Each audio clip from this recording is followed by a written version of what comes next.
नमः संस्कृता साथियों, मैं पुष्पा यादव आप सभी साथियों का अपने चैनल लक्ष्य संस्कृतम में हार्दिक स्वागत करती हूँ।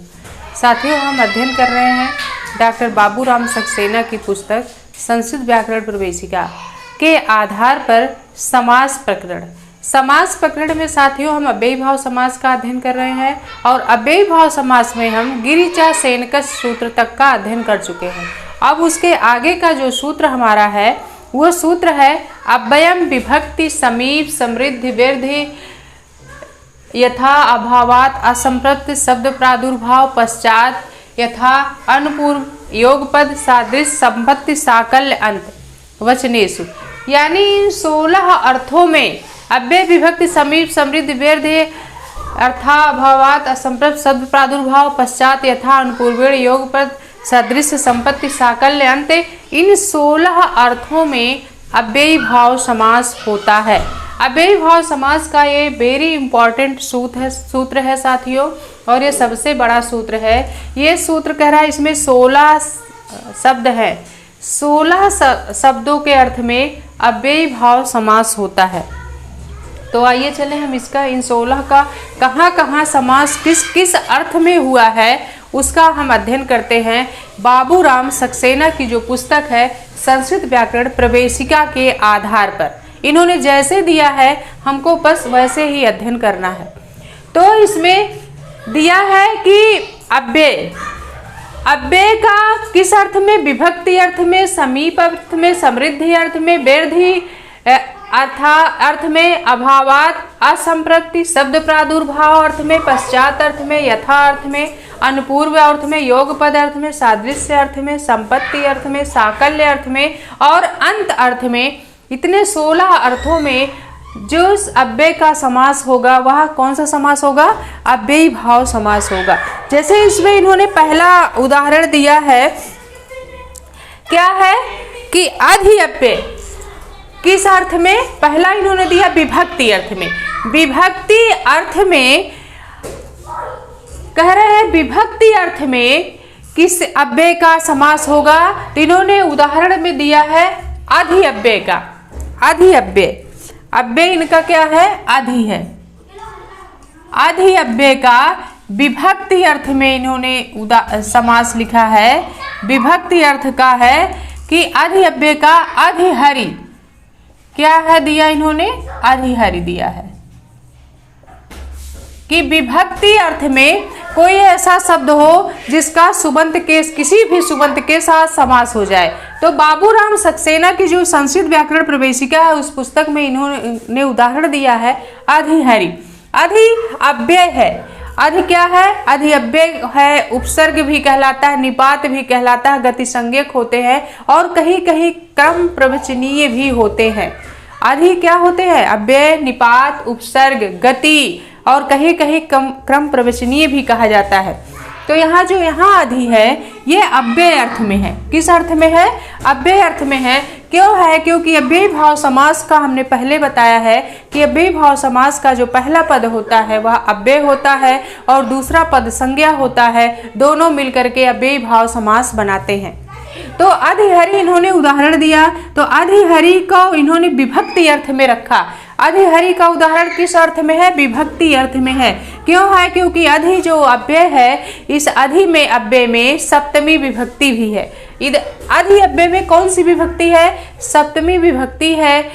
तो अधिहरि ये हमारा अव्ययी भाव समास है और इस अधिहरि का जो विग्रह वाक्य होगा साथियों वो होगा हरौ इति। क्या होगा? हरौ इति। अधिहरि का विग्रह वाक्य क्या होगा? हरौ इति। क्योंकि ये विभक्ति अर्थ में आया है इसलिए हरौ में विभक्ति कौन सी है? सप्तमी विभक्ति एक वचन है। तो इसका विग्रह क्या हो गया? हरौ इति।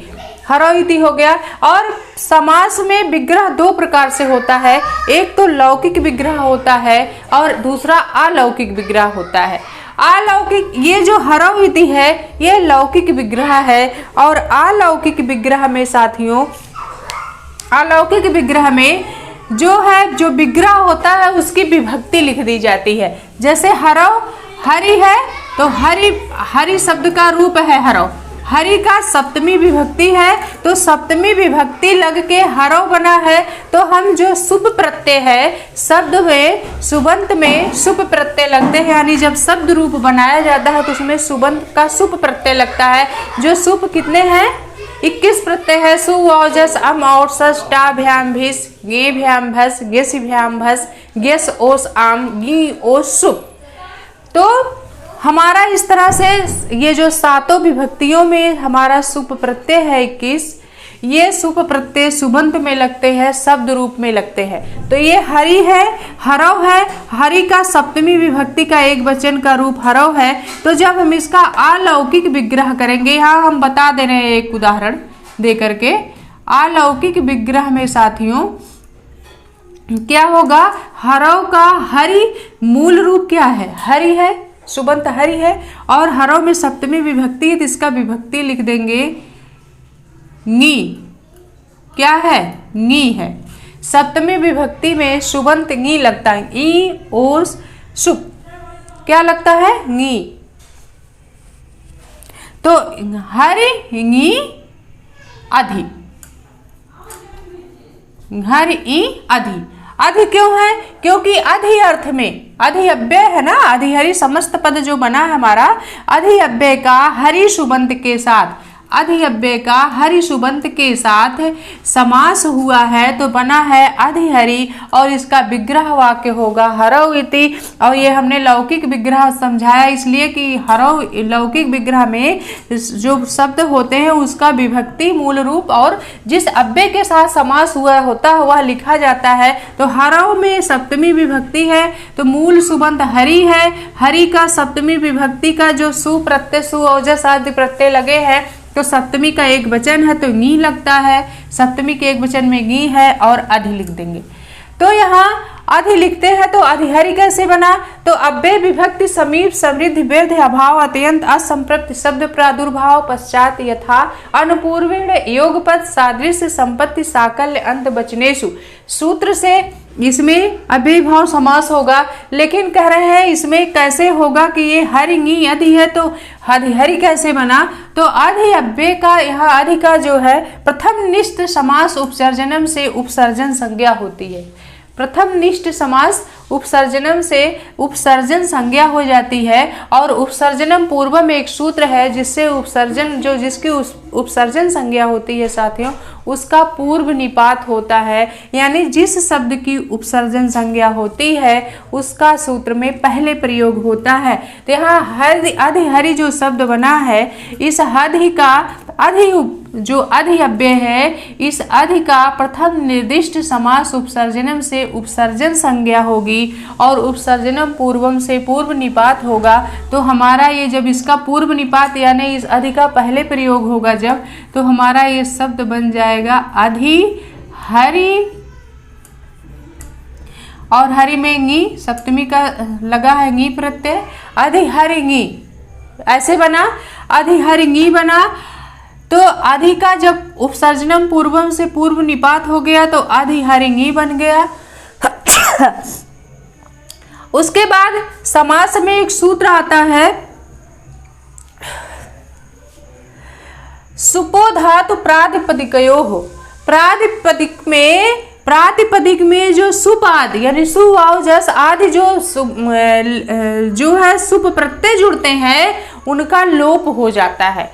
तो प्रातिपदिक शब्द क्या है? हरि है, इसमें ङी सुप है, इस सुप का सुपो धातु प्रातिपदिकयोः से क्या कर दिया जाता है? लोप कर दिया जाता है, यानी समाप्त।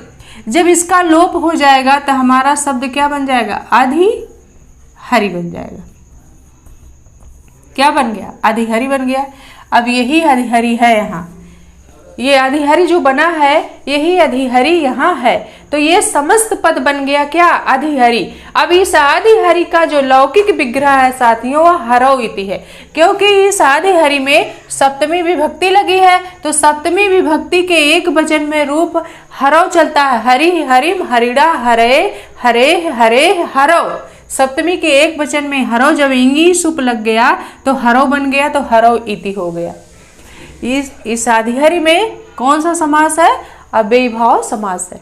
ये हमने इसलिए समझा दिया चूंकि आपको ये सब चीजें नहीं देखना है, आपको इन सब चीजों पे नहीं जाना है। ये जब लघु सिद्धांत कौमुदी में पूरा नियम बना है कि ये अधिहरी बना कैसे, हम यहाँ एक उदाहरण समझा दे रहे हैं। बाकी हम जैसे बाबूराम सक्सेना में दिया है साथियों, हम उसको वैसे ही अध्ययन कर लेंगे और इस समास को समाप्त कर देंगे। हमें ज़्यादा बहुत दिमाग नहीं लगाना है। हमें जो जो उदाहरण जिस जिस अर्थ में आया है उस उदाहरण को उसी अर्थ में पढ़ के आगे बढ़ जाना है बस। तो इसको रहने दीजिए, बस हमने आपको समझने के लिए बता दिया कि कैसे अधिहरी बना है। तो समास के जो विग्रह वाक्य होता है वो दो होता है, एक लौकिक विग्रह होता है, एक अलौकिक विग्रह। तो यहाँ आपको अलौकिक विग्रह से मतलब नहीं है, आप यहाँ केवल लौकिक विग्रह ही जानिए। तो सबसे पहले विभक्ति अर्थ का जो उदाहरण है, कभी कभी समास में पूछा जाता है विभक्ति अर्थ में अव्ययीभाव समास में कौन सा उदाहरण है, तो अधिहरी। क्यों? क्योंकि विभक्ति है, हरि सुबंत के साथ समास हुआ है, तो हमारा समस्त पद बन गया अधिहरी और इसका लौकिक विग्रह हो गया हरौ इति। अब दूसरा जो है समीप, दूसरा अव्यय क्या है? समीप अर्थ में।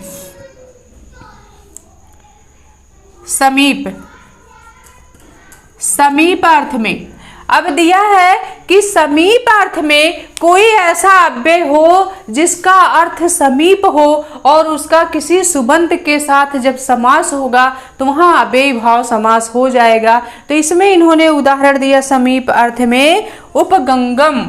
क्या दिया? उपगंगम। तो उपगंगम में कौन सा अव्यय है? उप अव्यय है। या हम अलग इसलिए लिखते रहे जिससे आपको आसानी से समझ में आए।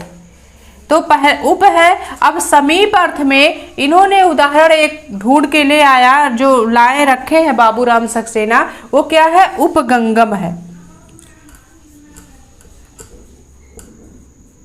उपगंगम। अब उपगंगम में उप का अर्थ यहाँ समीप से है। क्या मतलब है उप का?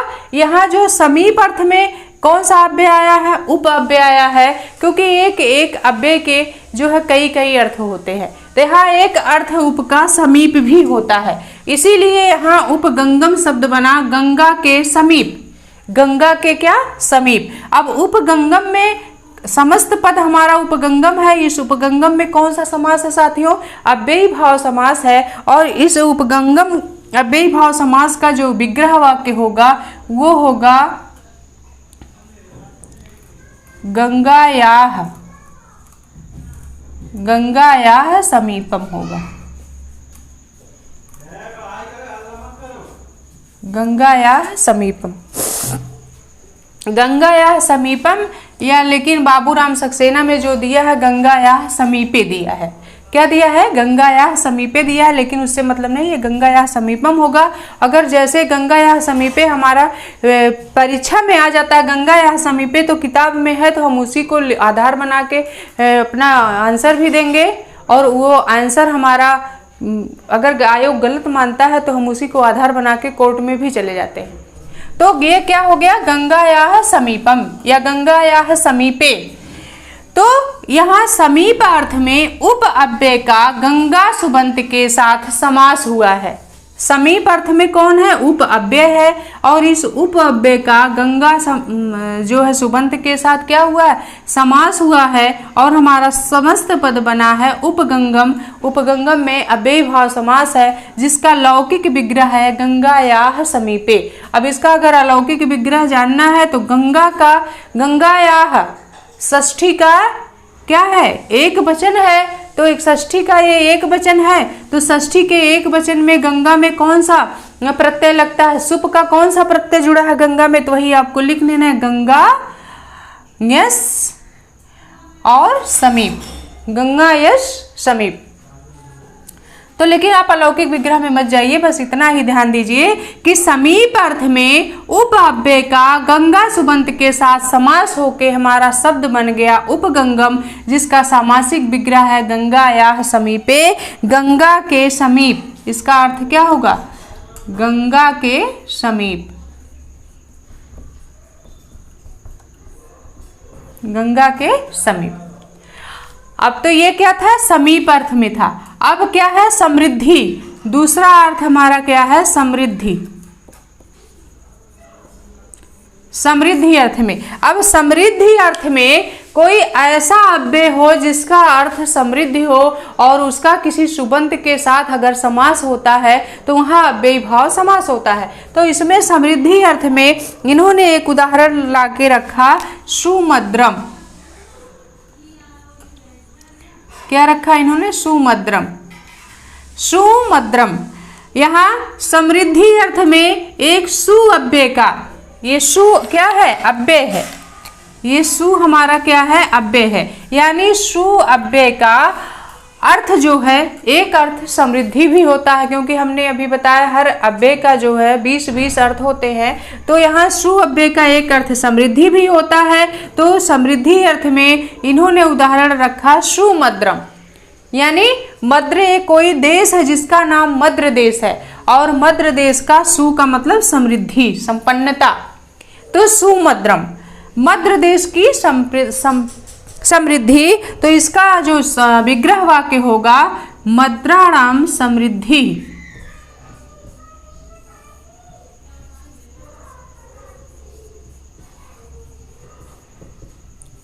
मद्राणाम समृद्धि, मद्र देश की समृद्धि। हिंदी क्या है इसका होगा, इसका हिंदी होगा मद्र देश की समृद्धि।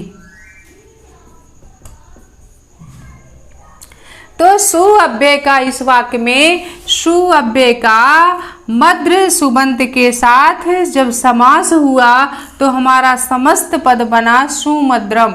सुमद्रम में अव्ययी भाव समास है, और ये सुमद्रम किस अर्थ में है, समृद्धि अर्थ में है। ये हमको याद रखना पड़ेगा। सुमद्रम में अव्ययी भाव समास है, लेकिन किस अर्थ में है, तो समृद्धि अर्थ में। किसकी समृद्धि, मद्राणाम समृद्धि, मद्र देश की समृद्धि।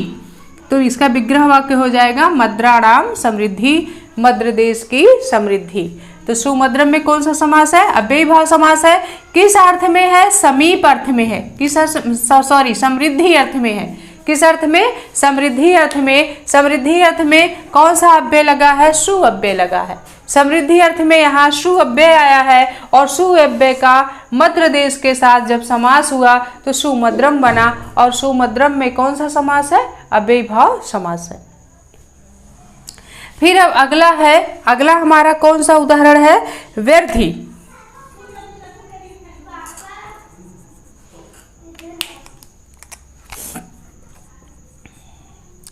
क्या है, व्यर्थी। व्यर्थी का मतलब होता है नाश। व्यर्थी का क्या मतलब होता है, नाश अर्थ में। व्यर्थी यानी नाश अर्थ में। व्यर्थी अव्यय, व्यर्थी यानी नाश के अर्थ में, व्यर्थी के अर्थ में कोई ऐसा अव्यय हो जिसका सुबंत के साथ समास हो जाए तो वहाँ अव्ययी भाव समास होता है। तो व्यर्थी अर्थ में इन्होंने उदाहरण एक लाके रखा, दुर्यौवनम। क्या लाया इन्होंने उदाहरण, दुर्यौवनम। यहाँ दुर अव्यय है। कौन सा अव्यय है इसमें, दुर अव्यय है। दुर यानी नाश के अर्थ में, वृद्धि यानी वृद्धि के अर्थ में। समृद्धि का मतलब होता है सशक्त। जिस किसी भी देश में जिसमें ईश्वरीय जो है, ईश्वर का आशीर्वाद हो और वो देश खूब फले फूले आगे बढ़े तो समृद्ध देश कहलाता है। तो इसलिए वहाँ जो है समृद्धि अर्थ में सुमद्र देश का प्रयोग यहाँ उन्होंने किया, मद्र देश का। अब कह रहे हैं नाश के अर्थ में भी अव्ययी भाव समास होता है। तो कोई ऐसा अव्यय हो जिसका अर्थ नाश के अर्थ में आए तो इन्होंने दिया दुर्यौवनम। दुरव्यय, दुरव्यय का एक अर्थ नाश भी होता है, व्यर्थी होता है, नाश होता है। तो दुरव्यय का यवन सुबंध के साथ इन्होंने समास किया और उसका नाम क्या हो गया, दुर्यौवनम। समस्त पद बना हमारा दुर्यौवनम। और दुर्यौवनम में कौन सा समास हो गया, अव्ययी भाव समास हो गया। और इसका अलौकिक लौकिक विग्रह होगा यवना नाम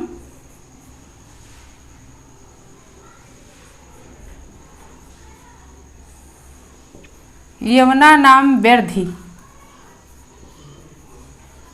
यवनों का नाश, इसका क्या अर्थ होगा, यवनों का नाश। यवनों का नाश, यानी नाश अर्थ में, वृद्धि अर्थ में दुरभ्य का यमन सुबंत के साथ समास हुआ तो दीर्घ यवनम बना और इसका विग्रह वाक्य होगा यवना नाम वृद्धि यवनों का नाश। यवनों का क्या नाश, यमन यानी जो मुसलमान आए थे उनका नाश, तो यवनों का नाश। दुर्यवनम में कौन सा समास हुआ, अव्ययी भाव समास हुआ। किस अर्थ में, वृद्धि अर्थ में, और वृद्धि अर्थ में कौन सा अव्यय लगा, दुरव्यय। दूर का अर्थ जो है यहाँ वृद्धि अर्थ में दिया गया है। फिर अगला इसी तरह से उदाहरण अगला है अभाव, अभाव अर्थ में।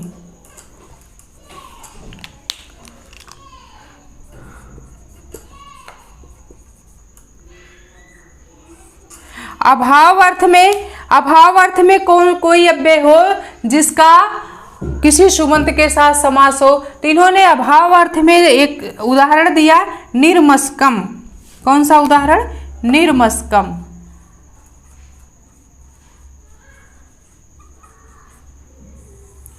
निर्मस्कम, यहाँ कौन सा अव्यय है, निरअव्यय है। कौन सा अव्यय है, निरअव्यय। यहाँ निर का एक उदाहरण, एक अर्थ अभाव भी होता है। निरअव्यय का एक अर्थ क्या होता है, अभाव भी होता है। तो अभाव के अर्थ में इन्होंने मशक सुबंत के साथ निरअव्यय का, निर को इन्होंने अभाव के अर्थ में लाया और निरअव्यय का अर्थ अभाव होता है। तो निर्मस्कम में निरअव्यय का क्या हो गया, मशक सुबंत के साथ इन्होंने समास किया तो हमारा समस्त पद बना निर्मस्कम मस्काराम अभावा। इसका लौकिक विग्रह जो वाक्य होगा साथियों, मस्का नाम अभावा होगा।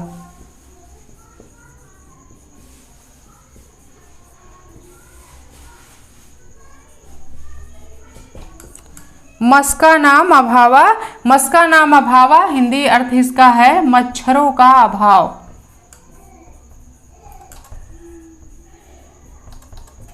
क्या हो गया, मच्छरों का अभाव। यानी अभाव के अर्थ में कौन सा अव्यय प्रयोग हुआ है, यहाँ निरअव्यय। और अभाव अर्थ में निरअव्यय लगा, निर का मतलब अभाव होता है, कमी।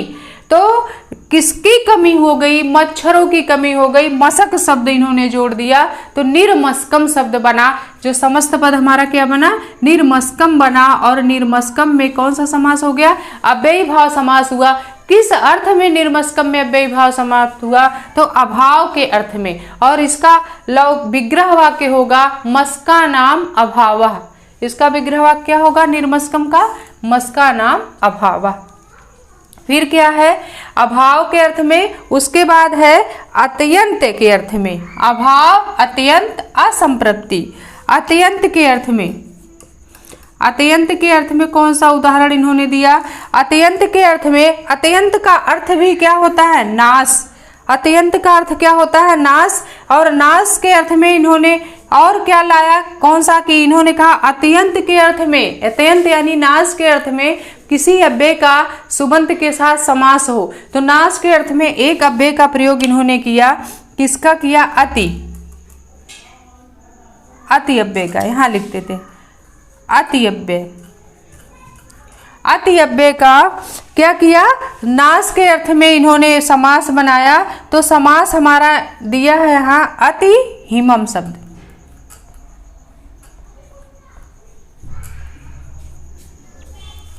क्या बना हमारा, अति हिमम बना।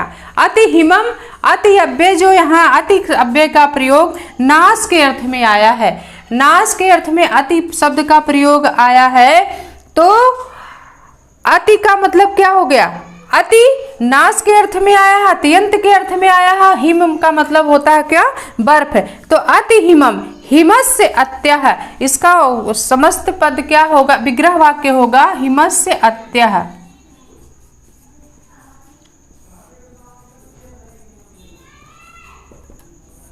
हिमस्य अत्यः, हिमस्य अत्यः। हिमस्य माने हिम का मतलब क्या होता है, बर्फ होता है।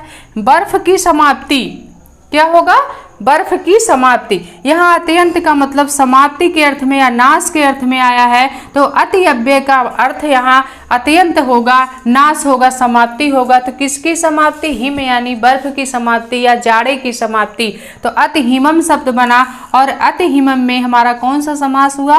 अव्ययीभाव समास हुआ। और अति हिमम समस्त पद का विग्रह वाक्य होगा हिमस्य अत्यः, जाड़े की समाप्ति या बर्फ की समाप्ति। तो इन सब में अधिहरि, उपगंगम, सुमद्रम, दुर्यौनम, निर्मस्कम, हतिहिमम में कौन सा समास है? अव्ययीभाव समास है। और किस किस अर्थ में है उस अर्थ को भी जानना होगा। यानी सब विभक्ति अर्थ में अधिहरि, समीप अर्थ में उपगंगम, समृद्धि अर्थ में सुमद्रम और व्यर्धि अर्थ में दुर्यौनम, अभाव अर्थ में निर्मस्कम, अत्यंत अर्थ में हतिहिमम। तो इस तरह से हमें ये समस्त पद को और विग्रह वाक्य को ऐसे ही याद करना पड़ेगा। किस अर्थ में कौन सा उदाहरण है, उस अर्थ में जो उदाहरण इस किताब में दिया हुआ है हमें उसी उदाहरण को याद करना है क्रम से, और उसका विग्रह वाक्य भी याद कर लेना है। तो ये 16 अर्थों में इस तरह से समास होंगे। फिर हमारा अगला जो शब्द दिया है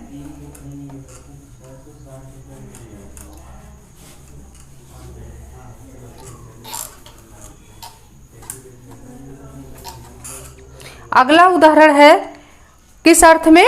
असंप्रति अर्थ में। असंप्रति,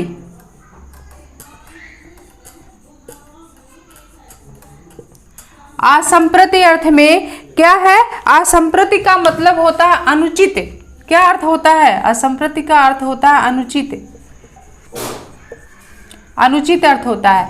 अब असंप्रति अर्थ में कौन सा? किसी ऐसा अव्यय जिसका अर्थ अनुचित हो। क्या हो? अनुचित हो और उसका किसी सुबंत के साथ समास हो। तो इसमें उन्होंने असंप्रति अर्थ में उदाहरण दिया अति निद्रम। कौन सा उदाहरण दिया? अति निद्रम।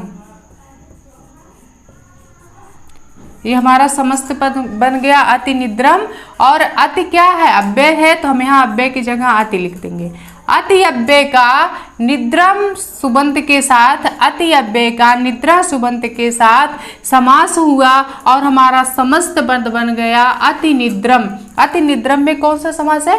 अव्ययी भाव समास है। यहाँ असंप्रति का अर्थ अनुचित अर्थ में आया है। कोई ऐसा अव्यय हो जिसका अर्थ अनुचित भी हो, तो यहाँ अति का अर्थ अनुचित अर्थ में भी है। यहाँ अति का एक अर्थ अनुचित भी है, असंप्रति भी है, क्योंकि अभी हमने कहा ना एक एक अव्यय के कई कई अर्थ होते हैं, लगभग 20 अर्थ होते हैं। तो यहाँ अति अव्यय का एक अर्थ अनुचित भी है, असंप्रति अर्थ में आया है। तो निद्रम माने निद्रा, अति माने अत्यधिक, अत्यधिक निद्रा अनुचित है। तो इसलिए इन्होंने एक उदाहरण दिया अति निद्रम। अति निद्रम समस्त पद बन गया हमारा। और अति निद्रम में कौन सा समास है? अव्ययीभाव समास है। और इसका विग्रह वाक्य होगा निद्रा संप्रति। संप्रति के अर्थ में आया है ना, अनुचित के अर्थ में आया है। निद्रा संप्रति ना युज्यते, ये हमारा विग्रह वाक्य होगा अति निद्रम का। अति निद्रम का विग्रह वाक्य होगा निद्रा संप्रति ना युज्यते अति निद्रम। अति निद्रम समस्त पद है और इस अति निद्रम में अव्ययी भाव समास है। किस अर्थ में आया है? असंप्रति अर्थ में आया है। असंप्रति अर्थ का अर्थ अनुचित होता है। इसमें अति अव्यय का निद्रा सुबंत के साथ समास होकर अति निद्रम शब्द बना। फिर हमारा अगला उदाहरण है शब्द, अगले अर्थ में आया शब्द प्रादुर्भाव। शब्द प्रादुर्भाव। शब्द प्रादुर्भाव का अर्थ है शब्द का प्रकाश। शब्द का प्रकाश।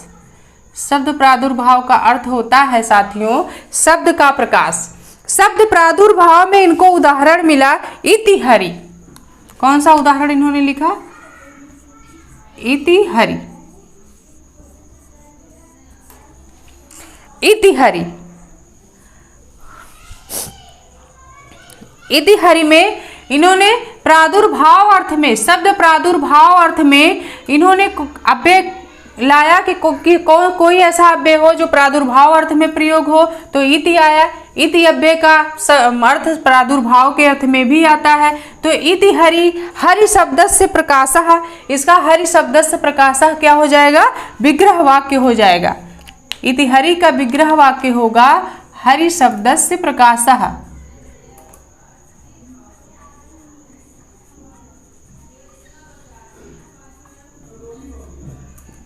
हरि शब्दस्य प्रकाशः इति हरि।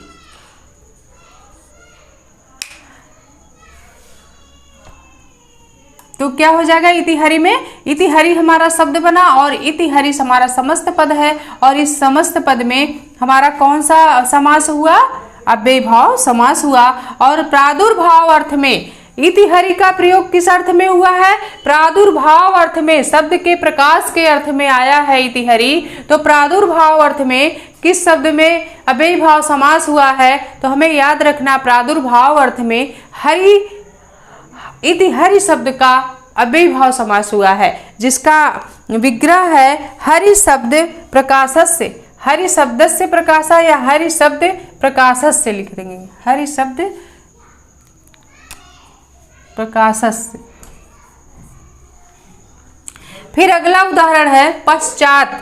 अगला किस अर्थ में आया है? पश्चात अर्थ में। पश्चात का मतलब क्या होता है? बाद।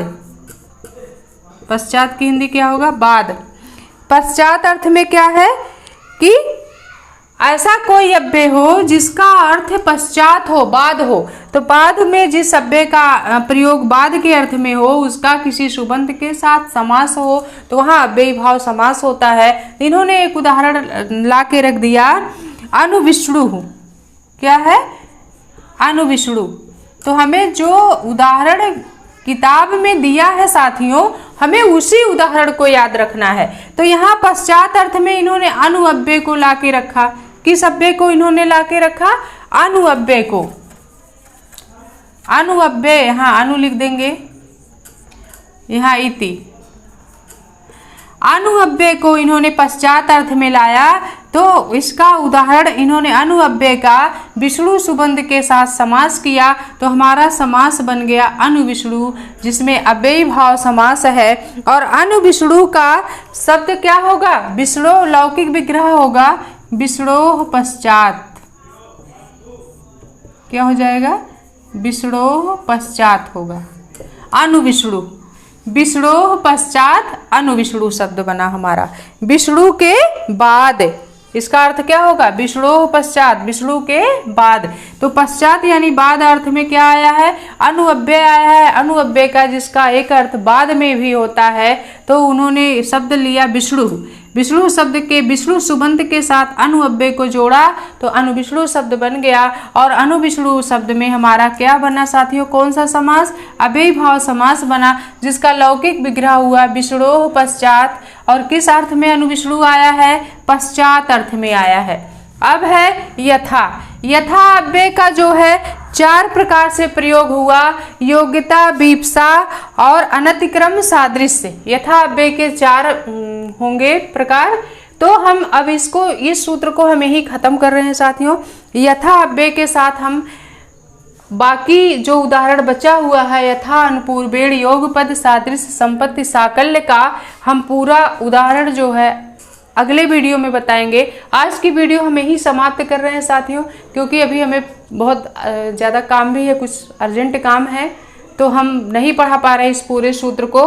तो इस सूत्र को हम यही ख़त्म कर रहे हैं, फिर हम इस सूत्र को कल पूरा कर देंगे साथियों। आज के लिए बस इतना ही। आपके समझ में ये अच्छे से आ रहा होगा। हम ये उम्मीद करते हैं कि अव्यय भाव समास जो 16 अर्थों में हुआ है, आपके समझ में अच्छे से आया होगा। अगर नहीं आ रहा तो हमें कमेंट करके आप ज़रूर बताइए। तो आज की क्लास हम यही खत्म करते, फिर हम इसी सूत्र को अगली क्लास में फिर से पढ़ाएंगे जहाँ से छोड़े हैं। तो आज हम यही समाप्त कर रहे हैं इस सूत्र को। तो नमः संस्कृता साथियों, नमो नमः।